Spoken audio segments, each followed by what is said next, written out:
적용이 된다는 겁니다. 자, 그래서 이제 우리가 요즘 이제 모든 전 세계인들이 관심을 갖고 있는 문제가 사실은 환경 문제입니다. 그죠? 환경과 관련해서 우리가 이제 조금 한번 살펴보도록 하겠습니다.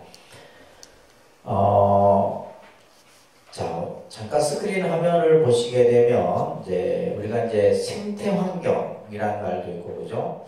그래서 우리가 이제 우리가 살고 있는 이 어떤 삶의 모습, 이것은 결국 뭐냐면 자연 환경이라는 것과 서로 유기적 관계를 맺고 순환하면서 이제 우리가 이제 이 생태의 어떤 이 환경들이 조성이 되게 되는데, 가장 중요한 것은 이 불교는 뭐예요? 연기적 관계로서 보고 있다는 거예요. 우리가 앞에서 이제 뭐 연기에 대한 개념들 공부하셨잖아요, 그렇죠? 모든 것이 이 세상이 존재하고 또 만들어지고 없어지는 것이 전부 뭐다? 연기론적 관계다라는 거예요. 그렇기 때문에 모든 존재들은 뭐 해야 된다? 서로 그죠? 상의 상관관계로서 서로 관계를 맺고 있다는 거죠. 예를 들면 인간이 어떤 물질을 발전시키고 과학 문명을 발전시켜도 기존의 어떤 우리가 말하는 이 지구를 둘러싸고 있는 여러 가지 생태 환경들, 그죠? 예를 들면 공기라든지 또 물이라든지, 그죠? 그 다음에 이제 여러 가지 뭐 이런 여러 부분들이 서로서로 뭐 관계를 맺고 있는 그런 존재라는 거죠. 그렇기 때문에 우리가 함께 뭐예요? 서로 돕는 공동체의 정신을 가져야 된다. 이 개념이 이제 불교 환경에서 가장 중요한 개념으로 생각하는 거예요. 또 하나는 이제 생명의 입장에서도 불교는 뭐예요? 모든 생명은 평등하고 동등하다라는 개념을 가지고 있는 거죠.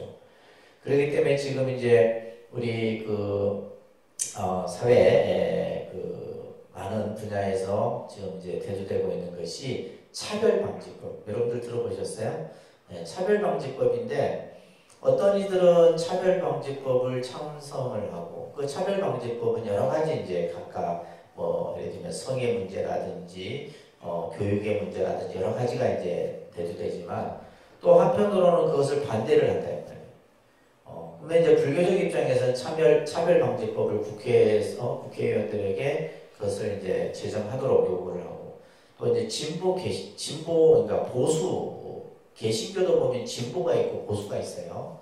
목사들 중에서도 이제 진보 성향의 목사가 있고 보수가 있는데 아주 극보수 성향의 이런 이제 종교인들이 보면 그것을 반대를 하는 거예요. 왜 그러냐면 생명이라는 것은 신만이 결정할 수 있는데 예를 들면 인간이 그 어떤 신의 영역을 좌지우지한다라고 이런 관념을 갖는 거예요. 그러니까 그런데 이제 불교에서는 인간이 됐든 어떤 동물이 됐든 모든 생명은 생명의 입장에서 봤을 때는 평등하고 동등하다라고 하는. 그래서 모든 생명체들은 생명을 유지하기 위해서, 그죠? 자연적 요소라고 하는 것은 말 그대로 우리가 환경적인 부분들입니다. 그죠? 그러니까 좋은 물을 마셔야 되고 좋은 공기를 이렇게 마실 수 있는 이런 어떤 환경을 권리할 권리가 있다라고 하는 것을 강조를 합니다.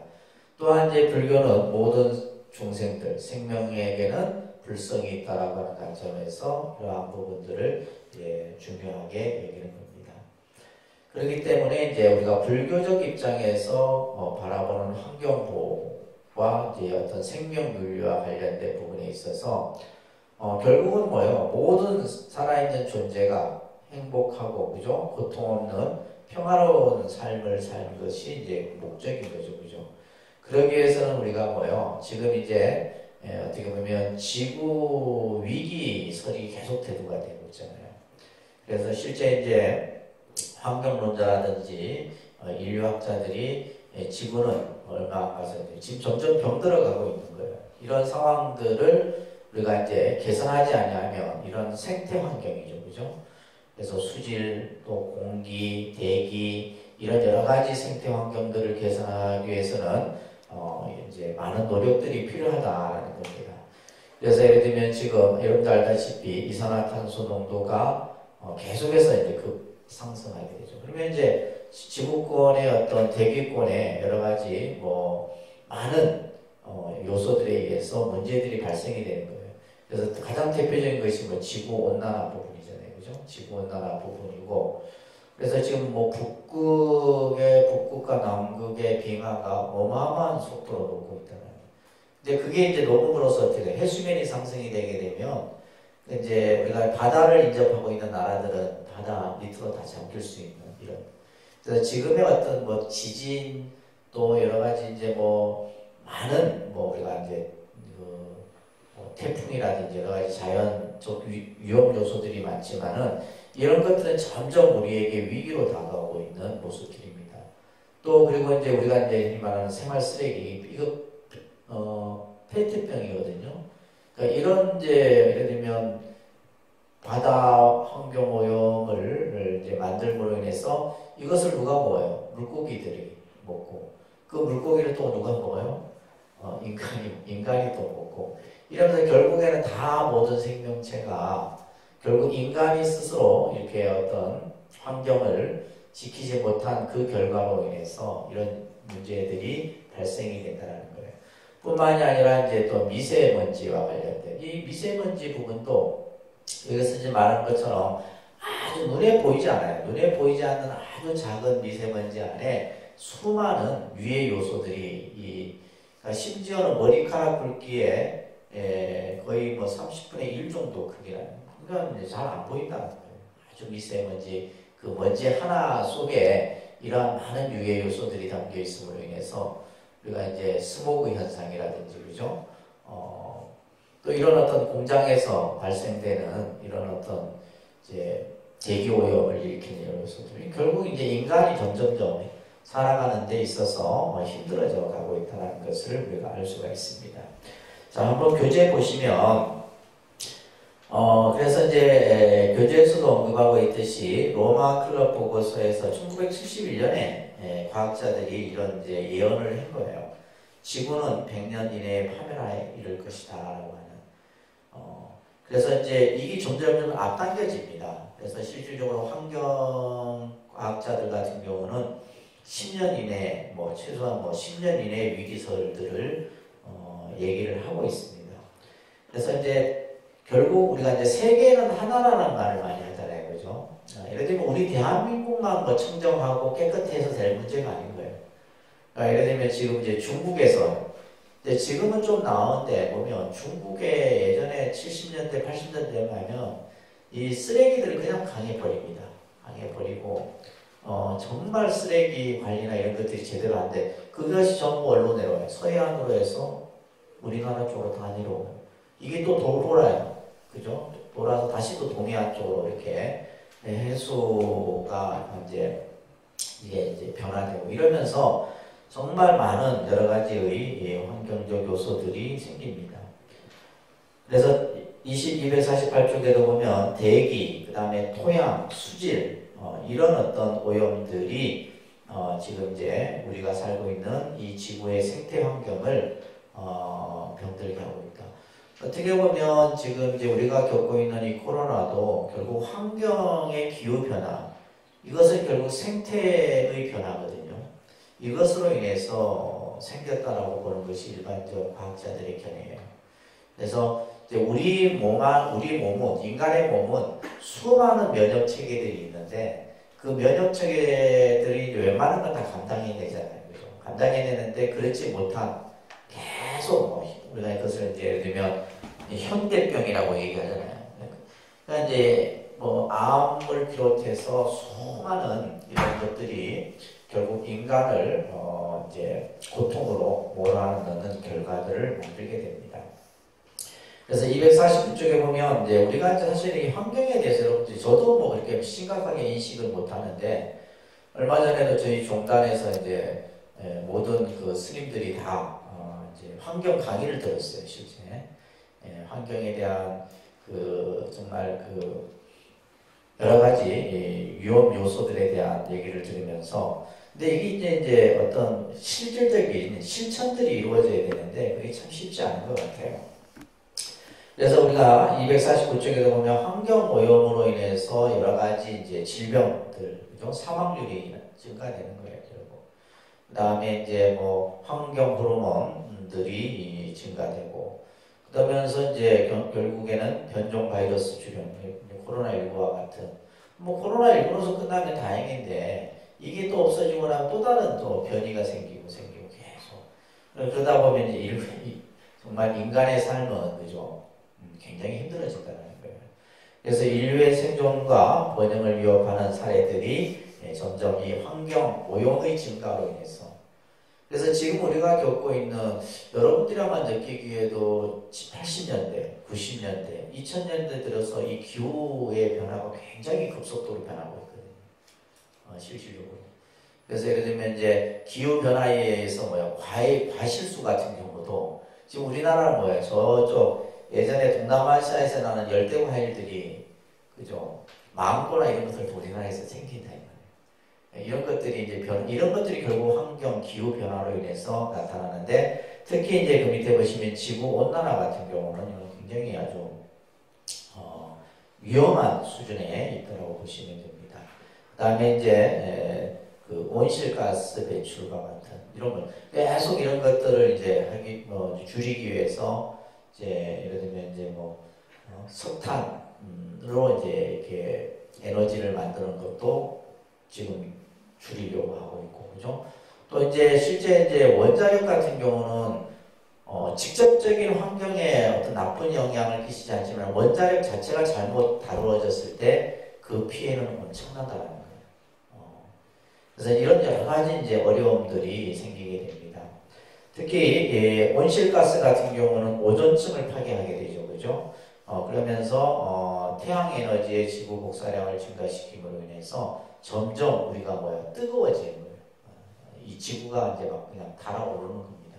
그런 어떤 상황들이 생기게 되고, 아까 우리 봤듯이 남극의 빙하, 북극의 빙하가 됨으로써 해수면 상승이 나타나게 되고, 이런 어떤 에너지 흐름들이 원만하지 못함으로 인해서 결국 지금 이제 이상 기후들, 예를 들면 얼마 전에 뉴스 보니까 사우디아라비아 사막에 눈이 내리고, 그죠? 그러니까 이런 것들이 결국 온난화로 인해서 생기는 모습들이라는 거예요. 그러면서 이제 많은 어떤 생명체들의 변이가 나타나게 되는 겁니다. 특히 이제 우리가 방사능 문제 같은 경우는 사실은 이걸 이제 경제적인 측면에서는 필요하다고 주장하기도 하고 또 환경적인 측면에서는 이 원자력 부분을 이제 지양해야 된다라고 하는데 이런 것들이 결국 이제 250쪽에서 얘기하는 체르노빌 원전 사고라든지 후쿠시마죠 원전 사고 이런 것들. 그러니까 결국 이런 것들이 잘못되게 되면 바다 전체가 다 죽어버리게 돼요. 그러니까 바다가 죽는다는 것은 결국 이 대륙도 그죠, 이 땅도 다 오염된다는 거예요. 이런 것들에 대한 심각성들이 이제 나타납니다. 그러니까 그러다 보니까 이제 지금 이제 정부에서는 이제 몇 개월? 한두 달 후인가? 저도 지금 정확히 모르겠어요. 일회용 컵, 이제 여러분들 쓰려고 하면 300원 내야 됩니다. 이번 달부터요? 6월 달이죠, 그죠? 300원 내. 엄청나게 불편한 거지, 사실은, 익숙하지. 그래서 이제 텀블러도 다 들고 다니셔야 돼요. 카페 가더라도 개인 텀블러 말고 해야지. 쓰고, 300원을 더 내고, 이것이 나중에는 이제, 지금도 보면, 뉴스에 보니까 이제, 이 커피 여러분들 많이 마시는데 커피도 지금 이디오피아라든지 그죠 커피 생산지가 커피 나무들이 다 말라 죽어버렸대요. 그러니까 원두 가격이 엄청 상승을 한 거예요. 그러니까 이제 지금 막 이제 커피 값도 이제 점점 그래서 스님들이 하는 말 이제 커피 마시지 말고 다시 이제 보이차로 돌아가야 돼요. 이런 이제 스님들끼리도 우스갯소리를 하는데. 그만큼 이제 이 환경 기후 문제가 우리의 어떤 삶에 미치는 영향이 크다라는 것을 우리가 알 수가 있습니다. 그렇지만은 이제 이러한 여러 가지의 이제 지금 지구 환경의 어떤 위기 속에서 그러면 이제 우리가 불교는 어떠한 이것에 대해서 생각을 하고 있느냐라고 했을 때 251쪽에 보시게 되면 불교의 세계의 어떤 관점을 바라보는 모습은 이제 5원 12처 18개라고 하는 결국 이 5원이라고 하는 개념이 중요한 개념이에요. 여러분들 이제 불교에서 이 세상의 존재를 무엇으로 이루어졌냐 했을 때 바로 색수상행식이라고 하는 이 오온으로 구성되어져 있다고 보는 거예요. 그래서 우리가 색은 뭐예요? 우리가 물질, 결국 이 몸뚱아리를 색이라 하고, 그 다음에 식은 뭐예요? 마음의 주체, 인식하는 그 주체를 얘기하고, 수상행식은 뭐예요? 나의 마음 작용을 수상행이라고 얘기해요. 그래서 색수상행식, 이것이 이제 일체를 존재하게 하는 5가지 요소. 그래서 우리가 이제 불교에서는 온 개공이라는 이 말 자체가 굉장히 중요한 개념인 거예요. 그래서 이 5가지는 뭐다? 존재를 구성하는, 그죠? 근본 요소다라고 하는 거예요. 그러니까 이런 이제 이 오온을 비롯해서 이제 12처 18개라고 하는 이런 개념들이 형성이 되는데, 밑에 이제 252쪽에 보시게 되면, 5원 12처 18개라고 하는 것은 일체의 다른 이름입니다. 그래서 우리가 이제 일체법, 제법 이런 말 공부하셨죠, 그죠? 일체 모든 것, 이 세상에 존재하는 모든 것을 통칭할 때 그 개념에는 뭐다? 5원 12처 18개라는 개념이 이제 담겨 있는 거예요. 이것은 세상의 전부이고 이것은 서로를 조건짓는 불가분의 관계에 놓여 있다. 그래서 세상을 구성하는 존재 하나하나는 모든 전체와 조금도 다름없는 동일한 가치를 지니는, 그래서 우리가 예를 들면 우리가 가지고 있는 어떤 신체 구조, 보여지는 대상, 인식하는 것, 이런 모든 것들이 서로 다 연결되어져서 나타나는 모습이다라는 거예요. 그래서 여러분들 이제 법배 연기 부분은 이거는 뭐냐면 마치 이 세상이 이제 이 화엄 사상에서 얘기하는 내용에 이것을 육상원흉이라는 개념인데 조금 이제 어려운 설명입니다. 예를 들면 이제 이 육상이라고 하는 것을 이제 총상, 별상, 동상, 이상, 성상, 괴상 이렇게 이제 설명을 하게 되는데, 우리가 집이라는 것을 예로 든다면 집 그 자체는 총상이에요. 근데 이제 우리가 집을 하나 짓기 위해서는 뭐예요? 엄청난 다양한, 그죠? 저희도 이제 이 독립선을 지으면서, 야, 집 하나 짓는데 그 분야들이 너무 수십 분야예요. 예를 들면 뭐 창부터 시작해서, 예를 들면 이제, 그죠? 전기부터 설비부터 시작해서 또 배관 이런 거부터, 그죠? 그게 전부 이런 개념들이 다 하나가 합해졌을 때 집이 하나가 만들어지는 이런 개념이 이제 이 화엄에서의 법계 연기 개념으로서 설명을 하게 되는 겁니다. 그래서 254쪽에 보시게 되면 우리가 살고 있는 환경은 총상이에요. 하나의 지구다 이 말이에요.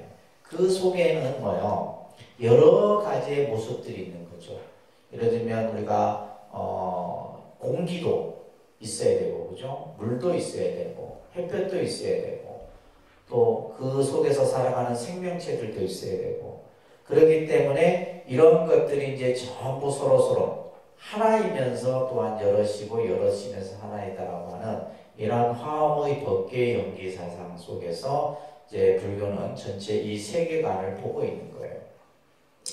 그러니까 이제 우리가 흔히 말하는 이제 우리 마음이, 그죠? 마음이 어떻게 돼요? 마음이 병들면 이 세계도 병든다라고 하는 이런 온갖경에, 그러니까 마음이 오염되면 이 세계가 오염되는 거예요. 결국 인간이 어떤 물질만을 추구하고, 그죠? 끊임없이 어떤 뭔가 자기의 욕심을 만들기 위해서 지금의 이제 이런 어떤 현상들이 만들어졌다는 거예요. 그래서 이제 그런 것들이 이제 불교의 여러 경전에서 설명이 되어지고 있는 겁니다. 자, 그러면 이러한 불교가 가지고 있는 법계, 연기설을 비롯한 다양한 어떤 이러한 개념들을 바탕으로 해서 우리가 환경 문제에 어떻게 적용할 것이냐라고 했을 때, 결국은 뭐냐면 여러분들 255쪽에 보면 자타불이라고 하는 개념이에요. 나와 너가 다르지 않다 말이에요. 예를 들면 결국 우리가 살고 있는 이 지구와 우주, 그죠? 나와 또 환경이라고 하는 것이 결국 서로 다른 관계가 아니다. 근데 이제 우리는 지금까지 이것을 잊고 살아왔던 거예요. 그냥 인간만이 그냥 편하고 그냥 어떤 부를 이루고 그냥 잘 살면 된다. 결국 인간이 잘 살기 위해서는 뭐예요? 우리가 우리 주변에 보여지는 모든 것들이 같이 어우러져야 된다. 이런 생각들을 우리는 하지 못했다는 겁니다. 그래서 이러한 어떤 삶과 현실을 이제 불교적인 사유체계로서 이제 이것을 사성제의 논리에 의해서 우리가 본다면 지금 이제 우리 앞에 펼쳐진 이 지구의 위기, 환경에 대한 위기로 인해서 결국 우리는 뭘 하고 있는 거예요? 지금 고통을 받고 있는 거예요. 지금 코로나19로서 우리가 고통을 받고 있는 이유가 지금 이와 같은 겁니다. 근데 그 고통이 원인이 뭐였어요? 결국 인간의 욕망과 무지와 어리석음이다 이 말이에요. 이것으로 인해서 인간만이 이제 어떤 삶을 추구하다 보니까 그래서 예를 들면 뭐 그냥 인간이 살기 위해서 다른 생명을 함부로 빼앗고 그죠? 오염시키고 병들게 하고 이럼으로써 결국 이러한 결과들이 생긴 거예요. 그러기 위해서 이제 그런 것을 해결하기 위해서는 지금 도성제 입장에서 보면 뭐예요? 불교 생태학의 실천이 필요하다라는 거예요. 그래서 이 세상의 모든 생명체들을 어떻게 볼 것이냐? 생명, 나와 저 다른 생명이 서로 다르지 않다는 거예요. 그러니까 내가 아프면 뭐예요? 다른 생명도 또한 아프고 병들다라고 하는. 그러니까 이런 것을 통해서 마지막 우리는 뭘 이루어야 돼요? 생태계의 조화, 상생을 이루어야 된다라는 거예요. 이런 것들이 이제 불교적 사유체계 속에서 이제 이런 환경 문제들을 우리가 바라봐야 된다는 겁니다. 그래서 환경 파괴의 현실적 상태와 그 원인, 해결 방법, 해결을 통해 얻어지는 결과에 대해서 객관적이고 현실적인 파악을 통해서 해결책을 마련해요. 그래서 지금 이제 많은 이제 세계에서 이런 어떤 환경과 관련된 여러 가지 대안들을 내놓고 있어요. 근데 그 대안이라고 하는 것은 결국 뭐예요? 우리 한 사람 한 사람이 뭐예요? 그런 것들을 인식하고 실천할 수 있을 때 이런 환경의 위기로부터 우리가 벗어날 수 있다는 겁니다. 여기 지금 스크린에 보게 되면 불자 환경 5개라고 하는 것이 되어 있는데 첫 번째가 무슨 말이냐면 천지자연이 모두 연결된 우주 생명임을 안다. 그러니까 이 세상의 모든 것이 전부 하나로 다 연결되어 있다는 거예요. 그렇기 때문에 뭐요? 모든 생명을 존중하고 모시는 삶을 내가 살겠다는 거예요. 그리고 두 번째가 경쟁, 대립하는 죽음의 삶이 아니라 상생, 서로 살리는 삶을 살겠다는 거예요. 내가 살기 위해서는 다른 사람을 살려야 돼요. 내가 살기 위해서는 뭐예요? 지구 환경을 살려야 된다는 거예요. 그래서 많은 것, 빠른 것보다는 작고 적은 것을 추구하고 또 단순하고 소박한 삶을 살겠다. 여러분들 교재 256쪽에 보면 이제 무소유라는 개념이 나오는데 결국 우리는 이 무소유라고 하는 것이 아무것도 없다 이런 개념이 아니에요. 아에게 필요치 않는 것을 소유해서는 안 된다는 얘기예요. 근데 저도 보면 이제 필요 없는 것들이 너무 많아 사실. 근데 이것도 버리지도 못해. 그렇잖아요, 그죠? 그냥 과감히 이걸 뭐 그냥 재활용을 하든 뭘 하면 되는데 꼭 움켜쥐고 있는 거예요.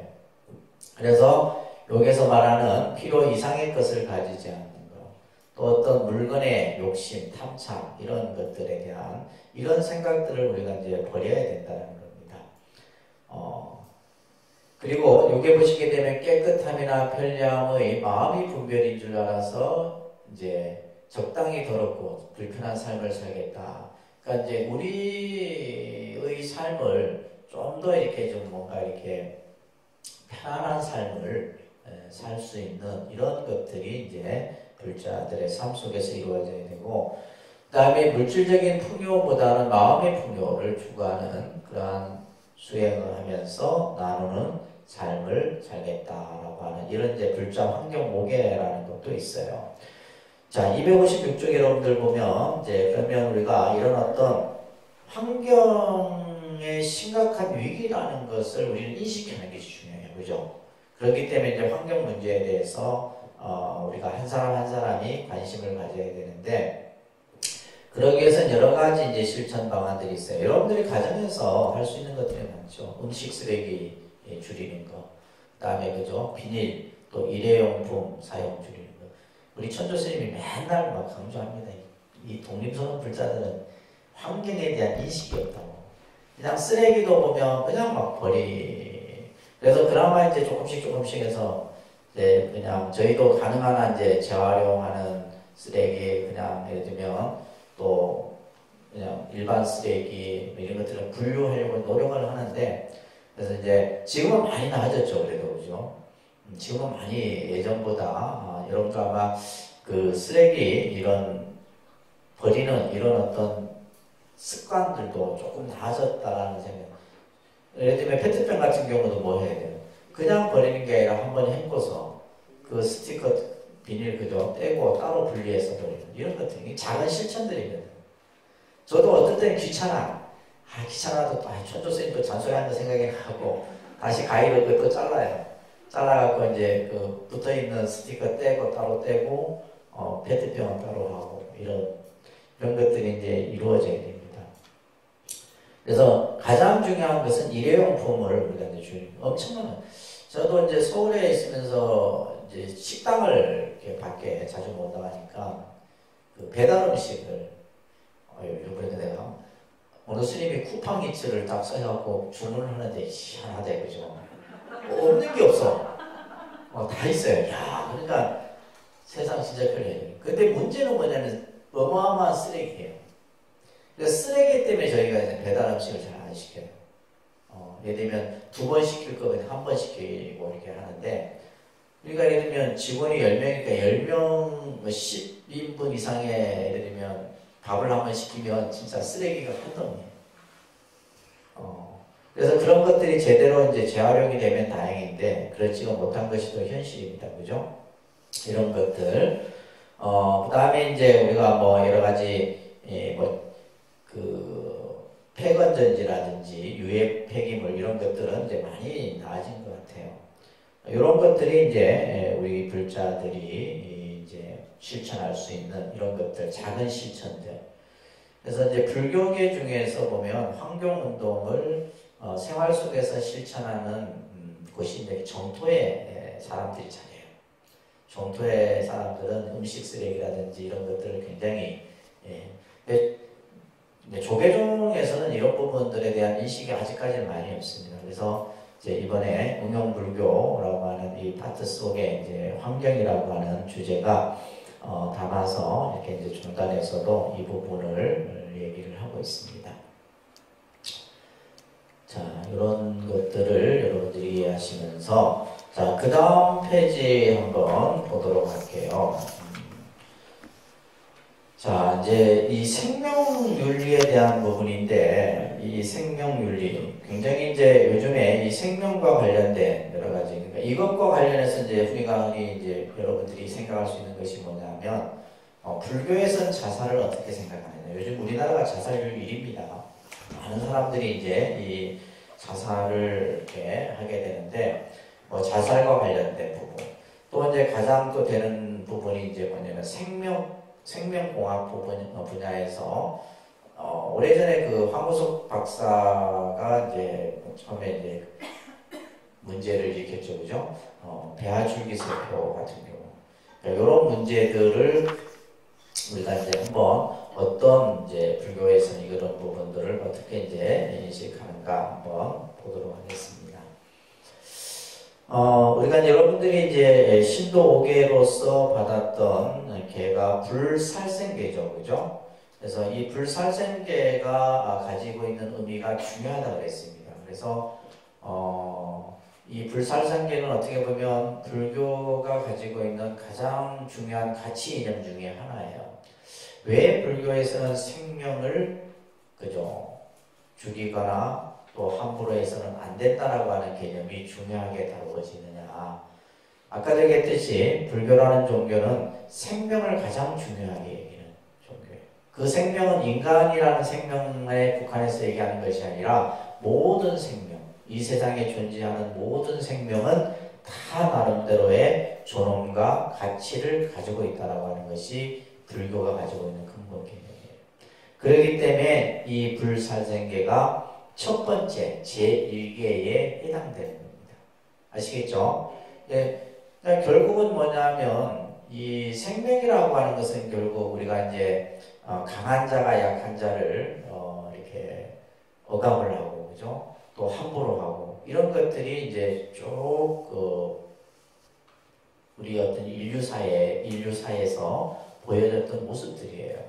결국 전쟁이라는 것도 마찬가지예요, 그죠? 전쟁이라는 것도 힘 있는 자가 힘 없는 자의 영토를 빼앗는 거예요. 지금도 이제 러시아하고, 그죠? 우크라이나인가요? 러시아하고 지금 영토와 관련해서 지금 이제 전쟁 아주 그냥 일발 촉발 위기에 있잖아요. 그러니까 이런 것들도 결국은 뭐냐면 힘 있는 자가 힘 없는 자를 빼앗기 위함입니다.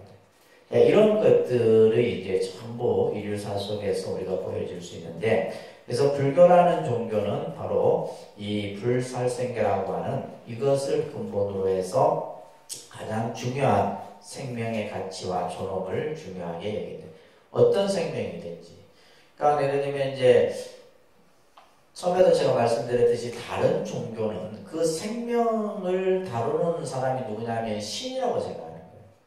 그래서 이제 왜냐면 이제 신이 모든 생명을 창조했다라고 하기 때문에 창조수를 얘기하다 보니까 그 생명에 대한 그 권한을 누가 가지고 있다? 신이 가지고 있다라고 생각해요.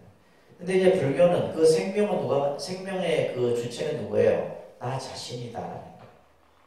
여기 차이점입니다. 그래서 생명의 그 주체는 나 자신이고, 또한 그렇기 때문에 내 생명이나 다른 생명이나 동등하다라는 개념이 만들어지는 거예요.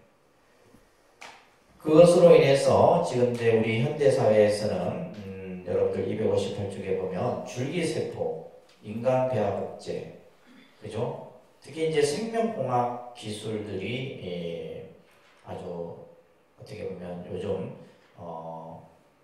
과학이나 이런 학문의 영역에서 아주 갈목할 만한 많은 발전들을 이루고 있습니다. 이것은 결국 뭐와 관련되어 있냐면 인간 수명의 연장. 그래서 우리가 예를 들면 과학 문명이 발달되고 생명공학이 발달됨으로 인해서 지금 이제 우리가 100세 시대, 120세까지도 살 수 있는. 근데 결국은 뭐예요? 뭐 120세를 살든 어떻게 결국 인간은 그 생명은 태어나면 결국 죽음이라는 것을 맞이하지만은 그렇지만은 이제 인간은 뭐예요? 더 살고자 하는 그런 어떤 이 욕망이 항상 있게 됩니다. 그래서 인간 수명의 연장과 삶의 질 향상에 많은 영향을 끼치고, 또 앞으로 이제 우리가 예를 들면 산업도 보면 요즘에 바이오 산업이라 해서, 그죠? 이런 산업들이 이제 각광을 받고 있는 겁니다. 이러한 생명공학 기술이 발달됨에 인해서 결국 문제가 되는 것이 뭐예요? 생명윤리에 대한 문제예요. 생명윤리에 대한 문제인데, 이 생명윤리에 대한 문제는 특히 이제 인간 배와 관련된 이런 문제들이에요. 자, 예를 들면 지금 요게 그림이 아직 여러분들 뭐 잘 보이지 않겠지만은 요게 보면 이제 생체 줄기세포가 있고 배아 줄기세포가 있어요.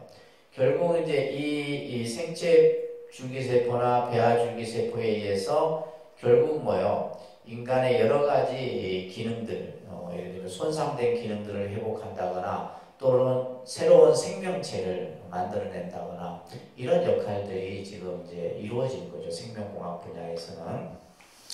그래서 259쪽에 보면 생명공학 기술의 발달에 있어서 예전에는 수정란이나 태아의 연구가 2세 출산에 관련된 것에 그쳤다라는 거예요. 예를 들면 이제 뭐 임신을 하지 못하는 불임 부부들을 임신을 하도록 하는 이런 이제 영역이라든지, 또 이제 예를 들면 유전자 검사를 통해서 간혹 이제 태아의 그 기형, 질병 여부 이 정도까지는 이제 지금 이제 우리가 기술이 발달되어 있죠, 그죠? 그런데 이제 오늘날에 있어서 이 생명공학이라고 하는 분야는 뭐냐면 이제 줄기세포를 활용해서 생명 연장 공학 기술로서 현재 각광을 받고 있는 거죠. 그래서 예전에 이제 황우석 박사에 의해서 이제 이 배아 줄기세포에 의해서 그죠? 또 다른 어떤 새로운 생명체를 만들어내는 거죠. 이런 것들이 이제 논의가 되다 보니까 특히 이제 줄기세포에 대해서 잠깐 설명이 되어 있는데 줄기세포라고 하는 것은 정자와 난자가 결합하여 만들어진 수정란이 7일가량 분열을 계속하게 되면 그 균일한 세포 덩어리가 생기게 돼요. 이것을 이제 보통 줄기세포, 배아줄기세포다라고 얘기를 하는 겁니다. 그리고 이제 이 줄기세포가 다시 이제 성장을 하면서 피부나 근육, 뼈, 신경, 혈관, 간, 심장 여러 가지 이제 장기들을 이루게 하는 그러한 세포들로 발달이 되게 돼요. 이것이 이제 태아의 이제 자궁 속에 들어가면 태아로 자라나게 되고 이것이 나중에 이제 하나의 또 생명체로 태어나는 이런 것들인데 여기서 중요한 문제는 뭐냐면 이걸 지금 누가 하고 있는 거예요? 인간이 과학의 발달로 인해서 그죠? 생명공학 기술 발달해서 인간이 이제 그러한 기술을 만드는 거예요. 그러니까 인간이 새로운 생명을 만들어내는 거예요. 때로는 이제 인간이 이제 정말 그 암이라든지 그죠? 여러 가지 정말 치료할 수 없는 그런 의료 분야까지도 이제 이런 것들을 응용을 하게 되는데 이런 것에 대해서 아까도 얘기했듯이 이제 기독교 같은 경우는 그 생명의 권한을 누가 가지고 있어요? 신이 가지고 있는데 인간이 자주시한다는 것에 대해서 반대를 하는 거고 이제 불교의 입장에서는 이것을 뭐 반대는 하진 않아요. 반대는 하지 않는데 이것이 이제 좋은 방향으로 나가야 된다라고 보는 것이 이제 불교적 관점이에요. 그래서 260쪽에 보시게 되면 이러한 배아줄기세포가 왜 관심을 갖게 되냐면 생명이라고 하는 것은 어떤 생명이든지 그죠? 몸 안에서 만들어지는데 이것이 뭐요? 시험 용기에서 배양이 된다는 거예요. 몸 안이 아닌 이제 생체 밖의 시험 용기에서 배양되다 보니까 이제 이런 것들이 이제 또 다른 어떤 새로운 모습을 보이는 겁니다. 그러면서 이제 이 그 세 번째 말하고 있는 것처럼 장기를 제조하는 거예요. 그러니까 얼마 전에 뉴스에도 보니까 돼지의 그죠 장기가 인간의 장기 부분을 대체할 수 있는 이런 연구들이 계속해서 이루어지는 거예요. 그러니까 우리가 예를 들면 지금 이제 뭐 신장이라든지 간이라든지 이런 이식을 받으려고 대기 중인 사람들이 어마어마하다고 그러잖아요. 장기 이식 대상자들이 어마어마한데 그러니까 이제 그 사람들은 그 대기 순서에 오지 않으면 결국 그냥 그대로 죽을 수밖에 없는 거죠. 그러니까 그런 사람들을 살리기 위해서 이제 이런 생명공학 부분에서는 이런 장기들을 동물에서 촉출해내거나 또 어떤 배아줄기세포로 해서 만들어내서 생명을 살리고 생명을 연장시키고 하는 이런 부분들이 지금 이제 이루어지고 있는 거예요. 자, 이러한 어떤 생명공학 기술을 그래서 이제 우리가 보통 이제 학생들 같은 경우 이제 생명공학을 전공한다면 이제 공부를 좀 잘하는 애들이죠. 왜냐하면 아무래도 이제 머리가 좀 뛰어나야 되거든요. 과학적인 사고도 있어야 되고 논리적인 이런 어떤 학문적인 것도 갖춰야 되고 그죠? 이런 생명공학 기술에 대해서 불교적 입장은 어떤 입장을 가질 수 있을까라고 하는 부분이에요. 그래서 이제 우리가 앞에서 불교의 제1계가 살생하지 말라, 그러니까 생명을 죽이지 말라. 그러니까 이것은 뭐냐면 생명을 살리라는 얘기예요. 그죠? 불사생계가 가지고 있는 근본 의미는 생명을 존엄하고 생명을 존중하고 생명을 보호하고 아껴라는 거예요. 자, 여기에서 이제 우리가 생명체가 과연 무엇이고, 그죠? 또 어떤 것이 살생인지를 규정을 해야 된다. 그래서 이제 경전상에서 이제 예를 들면 우리가 흔히 말하는 생명이라고 하는 이런 이제 개념들이 암경에서는 동물만을 생명이라고 설하고 있고 화엄경 같은 데서는 동물, 식물, 광물 모든 것을 전부 일체가 다 그래서 예를 들면 풀 한 포기도 하나의 생명으로 보는 거예요. 풀 한 포기조차도 생명으로 보고 하루살이 정말 그 날파리 한 마리도 생명. 그래서 경전에 보게 되면 생명의 가치로 무게를 단다면 인간의 가지고 있는 생명의 무게나 하루살이가 가지고 있는 무게가 똑같다고 해요. 경전에서 생명의 가치로 볼 때는. 예를 들면, 근데 이제 우리는 뭐냐면 인간만이 존엄하고 인간만이 가치 있다 생각하잖아요. 그러니까 예를 들면 이제 막 동물이든 다른 어떤 생명들을 이제 인간이 함부로 하는 이런 것들이 나타나는데, 중요한 것은 뭐다? 생명의 가치의 입장에서 봤을 때는 동물이든 식물이든 인간이든 간에 그죠? 똑같다라는 개념들이 같은 생명이라고 하는 개념이 이제 화엄경 같은 데서는 나오고 있는 거예요. 또 이제 금강경에서는 예를 들면 이 말이 무슨 말이냐면 뭐 인간이라고 하든 동물이라고 하든 식물이라고 그건 단지 이름에 불과하다 이런 개념들이 이제 금강경에서는 쓰여진다 이런 얘기를 지금 하고 있는 겁니다. 자, 그런 얘기들을 통해서 이제 261쪽에 보시게 되면 이제 우리가 이제 뭐 살생을 해서는 안 된다, 사람을 죽이면 안 된다라고 하는 가치 판단에 대한 설명이 이제 조금 언급이 되고 있고요. 또 여러 가지 설명들이 있는데 여러분들이 한번 보시면 좋을 듯 싶고요. 자, 263쪽에 보시게 되면 체세포 복제 배아 연구나 또 인간 개념의 주변부와 관련된 문제에 대해서 우리가 이제 이런 어떤 불교적 입장에서 답을 내려고 한다면 그 동기에 초점을 맞춰야 된다는 거예요. 그래서 윤리적 가치 판단의 대부분은 객관적 사실의 토대를 이루어지지만 그 사실의 극한점에서 객관적 사실의 정체성이 흐려질 때는 거꾸로 주관적 가치 기준을 삼아서 예를 들면 사실의 세계의 선이 그어질 수 있도록 해야 된다. 그래서 예를 들면 체세포 복제 배아는 생명의 범위에서 보게 되면 이제 살인행위지만은 그죠? 또 다른 한편으로서 난치병을 치료라고 하는 측면에서 본다면 이것은 또 다른 생명을 살리는 어떤 모습이기도 하다라는 이런 이제 설명인 거예요.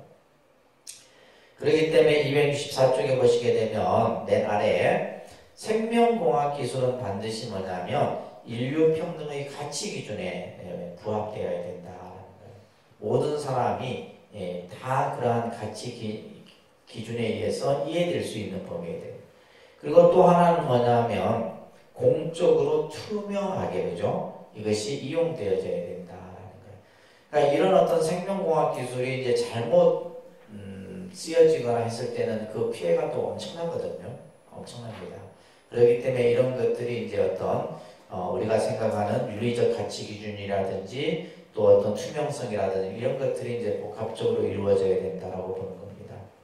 또한 이러한 배아 연구를 통해서 이제 개발된 어떤 여러 가지 의료 기술들 이런 것들은 결국 뭐냐면 정말 생명을 살리고 그 다음에 이제 난치병이라든지 이런 어떤 치료 개발 목적에 올바르게 적용되어야 된다라고 하는 것이 이제 불교적 입장인 거예요. 그러니까 예를 들면 기독교처럼 이제 어떤 신이 모든 생명의 권한을 가지고 있으니까 안 된다 이런 개념이 아니라 생명의 가치 기준을 이제 바르게 인식한 상태에서 가능한 한 어떤 이제 정말 죽어가는 생명을 살리고 병들고 고통받는 사람들을 살리는 입장에서 이런 생명공학 기술이 발전되어져야 된다.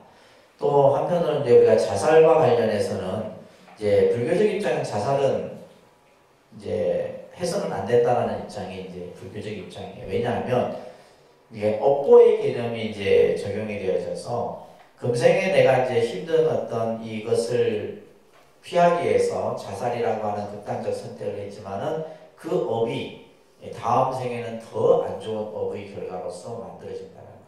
그래서 가장 해서는 안 되는 것이 이제 바로 자살이고 또 하나는 뭐냐면 다른 생명을 빼앗는 행위다.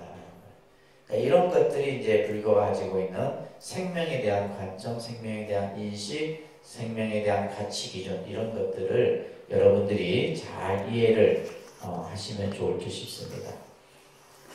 아시겠죠? 그래서 오늘 이제 이제 시간이 많지 않기 때문에 환경과 또 생명과 관련 연관해서 여러분들께 말씀을 이렇게 몇 가지 드렸습니다. 자, 이 정도로 정리.